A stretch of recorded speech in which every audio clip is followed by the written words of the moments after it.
Hi my friends, I want to share with you something very interesting. Something using our favourite cards, the aces.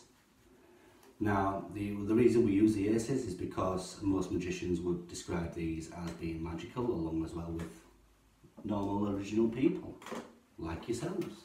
Are you normal? Are you original? Excellent. Before we get into this, I first of all need a card selected. So as I place packs onto the table, I just want you to say stop anywhere that you want. Stop. Stop right there. Good choice. Now your card's going to go down there for the time being. We're not going to look at it just yet, but I promise you we will come back to it in just a little while. But if you've ever seen magicians do tricks with the aces, you'll know that every time they do, they always place 3 cards down on each of the aces. The reason they use 3 cards is because 1, of course, 3 is a magic number. It's a tri-number. It's the Father, the Son and the Holy Spirit, but it's also the least amount of cards that I can actually use to deceive you. So I'll put this into action. So watch the first ace as it goes on top. But as they say, birds of a feather flock together as the first ace vanishes. Now, considering that the camera is actually only a few feet away, this is pretty amazing. Now, the second ace will go exactly the same way as the first. And you know what they say, the closer that you watch, the less you see.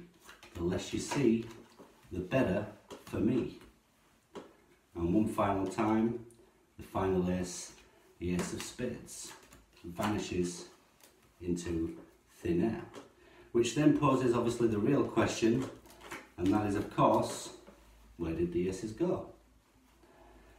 Now I've got to bring these aces back, otherwise the trick wouldn't be complete. So I want to take you on a trip down memory lane, and I want to go from when I started out as a beginner to intermediate, working up to postgraduate magic circle, which would be the expert's way. Now, a beginner would always rely on a self-working card trick, what we like to call in the business self-worker.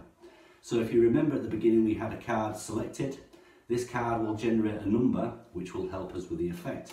So the card selected, the 7 of diamonds. Now, talking about numerology at the beginning and why we use the 3s, the 7 is pretty significant as well, because obviously the 7th son of the 7th son and so forth. But in every deck of cards there is always a twin for each card, and what I mean by twin is a card that is the same colour and the same value.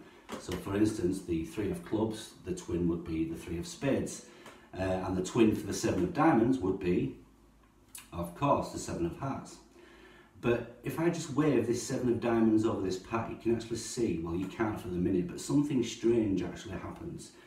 Let me just show you what I mean, because now you can see in the middle of the deck, the 7 of hearts has actually reversed itself in the middle of the deck. Now, the 7 as well would also act as what we call an indicator card. So if I count 7 down, 1, 2, 3, 4, 5, 6, 7, we get our first ace. Now, intermediate would then start to be using the sleight of hand to find the next ace. Did you see that? Would you like to see it again? But what that would actually do now is would get the second ace, the ace of hearts, to reverse itself inside the deck.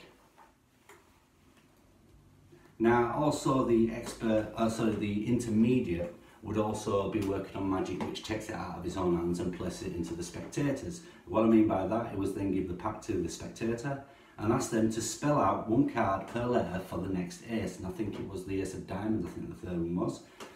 So spell out ace of diamonds 1 letter at a time. So A, C, E, O, F, D, I, A, M, O, N, D, S would then give us the ace of diamonds. Now the expert would want to find the card, or the final ace, in a good fashion. And basically what he would be able to do is actually do a few cuts and shuffles as to find the last ace. He would just shuffle and cut and track cards until he knew where that final ace was. And in this position, as the way the cuts and shuffles have gone, I know now that the final ace will be somewhere around about there in the 23rd position. But he wouldn't just pick it out and show it, he would flick it out, and the final ace would be shown. And that, my friends, was aces for connoisseurs.